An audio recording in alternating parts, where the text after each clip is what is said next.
Şimdi Kasım Süleymaniye bakıldığı zaman yaklaşık 20-25 senelik bir dönem içerisinde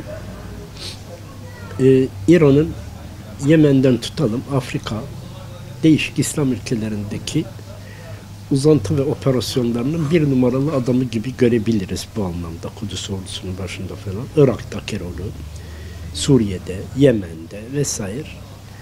İran bu bakımdan manevra kabiliyeti İslam ülkeleri içerisinde örgütlerle olan ilişkileri, değişik topluluklarla olan ilişkileri vesaire gibi bu anlamda uzantıları ve manevra kabiliyeti geniş ülkelerden bir tanesi bu. Ve bu konuda da yatırımlar yapan bir ülke. Daha önce 80'li yıllarda özellikle devrim sonrasında yani bu 60'lı 70'li yıllarda da İran'ın bu tür manevra kabiliyetleri kısmen vardı. O zaman işte Batı'nın tırnak içerisinde Amerika'nın jandarmalığı yaptığı dönemde de mesela Umman'da İran askerleri vardı. Umman'ın batısında Zufer bölgesinde gerillalar vardı. Orada ayrılıkçı gerillalar vardı. Bu gerillalara karşı Umman ordusunda paralı askerlik yapıyordu İranlılar. Şah'ın gönderdiği askerler vardı. Yani Şah'ın askerleri, İran askerleri savaşıyordu bu gerillalara karşı. Umman ordusu adına, Umman adına. O dönemden beri İran'ın bütün manevraları var. Devrimden sonra da özellikle Mehdi Haşimi başrolde oynuyordu. Yani 80'li yılların Kasım Süleymanisi kimdir dersek Mehdi Haşimi deriz. 1987'de talihsiz bir şekilde idam edildi o. Mehdi Haşimi çünkü İslam ülkelerinde İran'ı ve bağlantılarını o anlamda dış bağlantılarını ayakta tutan en önemli figürlerden bir tanesiydi. Bu dönemde de Kasım Süleymani bu rolü oynuyordu. Kasım Süleymani'ye karşı bir tavır da vardı. Son Suriye olayları, Yemen olayları, Irak'taki olaylar ve Kasım Süleymani'ye iki kesim tepki gördü. Suriye'den vesaire dolayı. Bir de bu Suudi Arabistan Birleşik Arap Emirlikleri hattında o şeyde yer alan o güç odakları kesiminde yer alan veya onlara yakın duran kesimlerin ve bir de Suriye'den dolayı oluşan bir tepki vardı. Bir ikincisi de bu Irak'ta vesaire ve bir de Irak-İran Savaşı'nda İran Kürdistan'ındaki bir kısım faaliyetleri gerekçe gösterilerek Kürtler arasında bir tepki Kasım Süleymani'ye yönelik vardı. Böyle bir figürdü. Savaş sırasında yetişmiş. Yani alaylı bir şeydi. Osmanlı'nın zaman zaman alaylı paşaları olurdu. Yani bunun çok örnekleri var alaylı paşalar. Daha önce Osmanlı'nın gerek yükselme gerek duraklama falan paşalar genellikle alaylıydı. Ama 19. yüzyılda mektepli paşalar gelmeye başladı. Ama gene Sultan Abdülhamit döneminde 7-8 Hasan Paşa gibi ve daha sonra Şemsi Paşa gibi önemli alaylı paşalar vardı. Bu da alaylı paşa diyebiliriz yani böyle bir benzetme yapacaksak. İran'ın önemli alaylı paşalarından birisiydi. Savaş döneminde yetişmiş, tahsiliyle değil faaliyetleriyle ön plana çıktı. Ve bu faaliyetlerinde İran'ın bu konudaki dışarıdaki faaliyetleri, örgütsel ilişkiler falan birçok devletin öyle örgütsel başka ülkelerle ilişkileri vesaire uzantıları veya faaliyetleri olabiliyor. İran tabii bunun Orta Doğu'da başı çeken ülkelerden bir konuda. Bunun beyni konumuna gelmişti.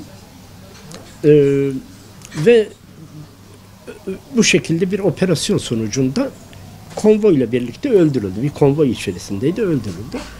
Burada bazı sorular da sorulabilir. Bağdat'ta Amerikan elçiliğine yönelik o saldırı sonrasında bu niye Bağdat'a geldi? Ya Bağdat ne kadar güvenlikliydi onun için? Yani çünkü Amerikan işgaline uğramış ve Irak'taki yönetim bir şekilde Amerika'nın müzaharetiyle kurulmuş. 2003 Amerikan işgali sonrasında. Amerikan birliklerinin, Amerikan üslerinin cirit attığı, var olduğu, Amerika'nın askeri olarak, istihbarat olarak gizli servisleriyle var olduğu bir ülke. Her ne kadar İran-Irak artık belli bir noktada bir şeye gelmişse bile savaştan sonra böyle bir ülkede ve böyle bir olaylardan sonra bu olaylardan sonra niye geldi? Burada başka bir şey mi oldu? Irak istihbaratı içerisinden mi bazı bilgiler verildi? Konumlarının belirtilmesi, bulundukları yerlerin tespiti falan konusunda böyle bir yardım mı alındı Irak istihbaratı içerisinden veya Irak içerisinden? Başka bir şey mi oldu? Bütün bu sorular bir şekilde sorulabilir. Bir ikinci hususta bir taraftan Irak'tan bazı olaylar, hadiseler meydana geldi. Irak'ta mevcut yönetime karşı ve hatta sokaklarda böyle biraz Arap milliyetçiliğine dayalı olarak İran'a karşı belirli gösteriler falan yapıldı. Buralarda ölenler vesaire oldu ve bu gösteriler belli bir süre devam etti. Daha sonra İran içinde ehvazdan başlayarak bir kısım olaylar patlak verdi. Benzin özellikle petrol ürünlerine yapılan ani zammına tepki olarak doğan tırnak içerisinde. Zaten İran'da ciddi olarak bir yoksulluğun falan böyle hüküm sürdüğü bir dönem var. Ciddi olarak uzun zamandan beri ambargo altında falan olması dolayısıyla. Bu zincirler ve daha sonra bu şekilde gelişen olaylar ve en son işte uçak olayı. Uçak olayı da bundan bağımsız değil. İran içerisinde acaba bazı gruplar merkezi çok zor durumda bırakmak için mi böyle bir operasyon yaptı? Çünkü yani bunun savaş uçağı veya yolcu uçağın olup olmadığının ayırt edilmemesi pek mümkün değil İran açısından. İran içerisinde de farklı gruplar, muhalefet falan olduğu için dışarıdaki muhalefeti kastetmiyorum. İran'ın kendi yönetimi içerisinde farklı gruplar, bir farklılaşmalar, bir gruplaşmalar var. Burada muhalefet var. Orada sızmalar mı oldu ciddi? Yani sızmalar da söz konusu olabilir bu anlamda. Bu sızmaların getirdiği bu sızma faaliyetlerinin getirdiği bir sonuç olarak mı bu uçak kazası falan ortaya çıktı falan. Bir karmaşık soru denklemleri var. Bu soru denklemleri tabii nereye gidecek? Bu başına alıp gidecek mi? Çünkü Süleyman'ın öldürülmesinden sonra İran bir şekilde oradaki Amerikan üslerine falan füze attı. Bunun ötesine çok gidilecek gibi değildi. Yani en fazla İran'ın bazı ülkelerde belki bazı eylemler gerçekleştirmesi. Dolaylı olarak bir vekalet savaşları tırnak şeklinde. Amerika'nın da belli yerlerde cevap vermesi falan şeklinde.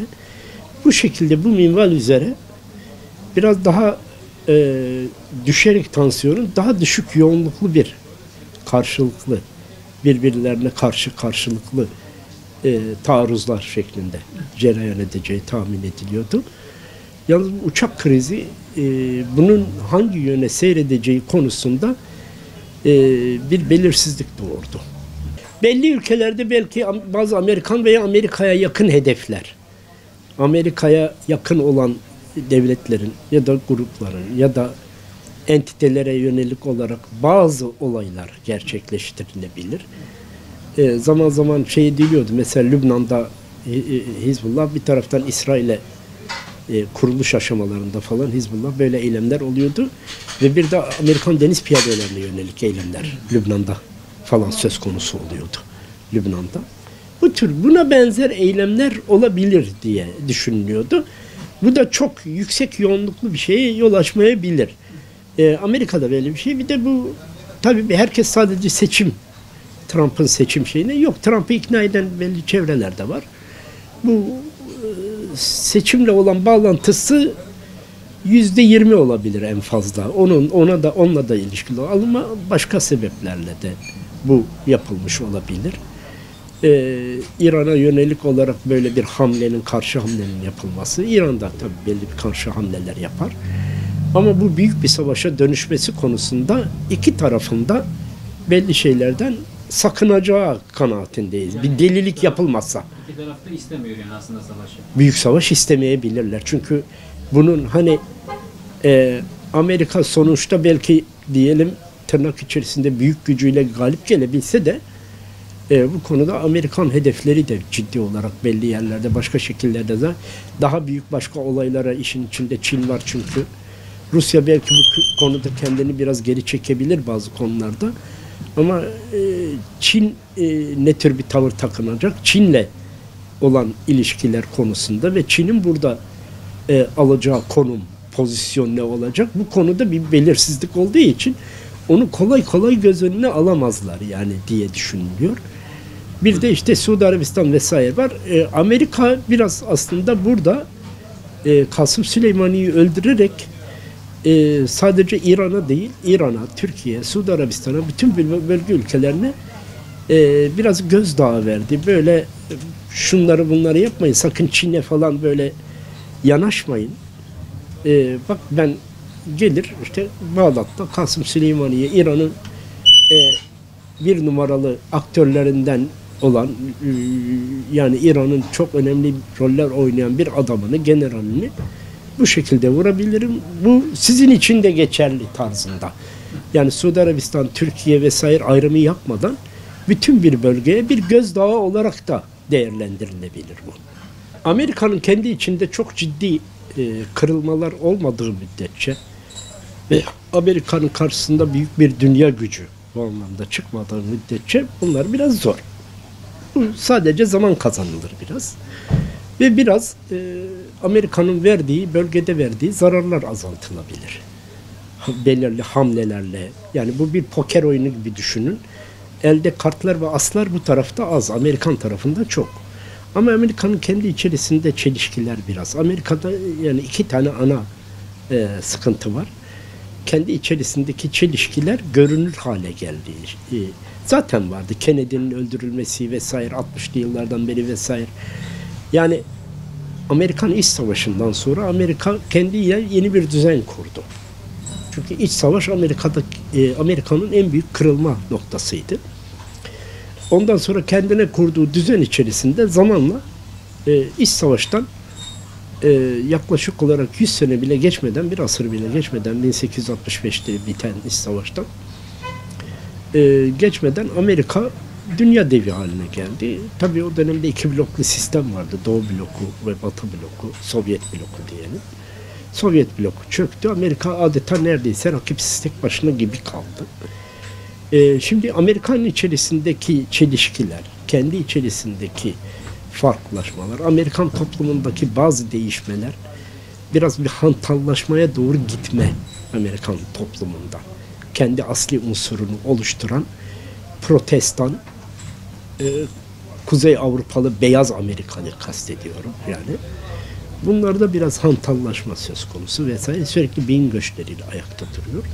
İkincisi dev dünya şirketlerinin, Amerikan merkezli dev dünya şirketlerinin birbiriyle Rockefeller, Rothschild gibi vesaire grupların birbirleriyle çatışmaları, birbirleriyle rekabetleri. Bütün bu rekabetler, neokonlar ve evangelistler, neokonlar diğer taraftan işte globalcilerin, küreselciler arasında hızlanan bir çatışma var Amerika içerisinde.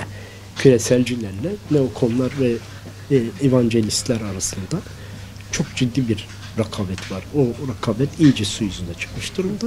Bir de Çin faktörü. Çin dünyanın artık ikinci büyük ticari devi. Bu belli bir süre sonra, yaklaşık bir 15-20 sene sonra Çin birinci sırayı alacak gibi gözüküyor şu hızla. Amerika ile Çin arasında ciddi bir hızlandı mücadele. Ayrıca Amerika ile İngiltere Pasifik bağlamında ve belli bölgeler bağlamında Amerika ile de İngiltere arasında da artık su yüzüne çıkmış bir ciddi bir rekabet var. Ortaya çıkan kıta Avrupası Almanya şeklinde çıkıyor. Almanya ile Fransa'nın ittifakıyla bir kıta Avrupası gerçeği var. Her ne kadar Amerikalılar buraya yaşlı Avrupa dese bile doğru. Yani İngiltere, Fransa, İspanya gibi ülkeler, Almanya'yı buradan hariç tutarak söylüyorum. O çünkü yeni tekrar toparlanıyor İkinci Dünya Savaşı'ndaki ağır yenilgi ve parçalanmadan sonra. Artık duraklama dönemini yaşıyor buralar.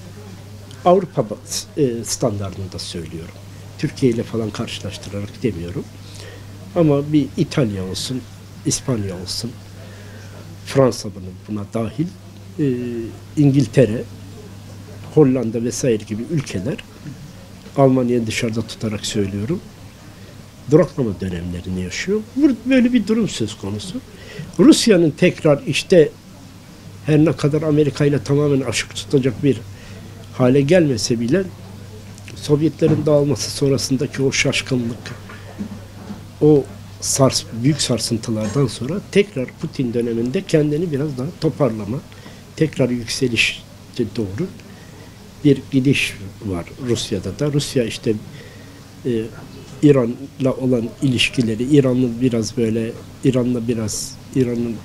biraz kollar gibi gözükerek tırnak içinde son dönemlere kadar Suriye'de yerleşmesi ve Türkiye ile olan ilişkiler, son dönemlerdeki ilişkiler biraz Akdeniz'e doğru nüfuz alanının artmasına yol açtı. Yani sıcak denizlere iniyor Rusya. Böyle gibi. Libya üzerinde de belki biraz böyle bu anlamda bir etkisi söz konusu olabilir.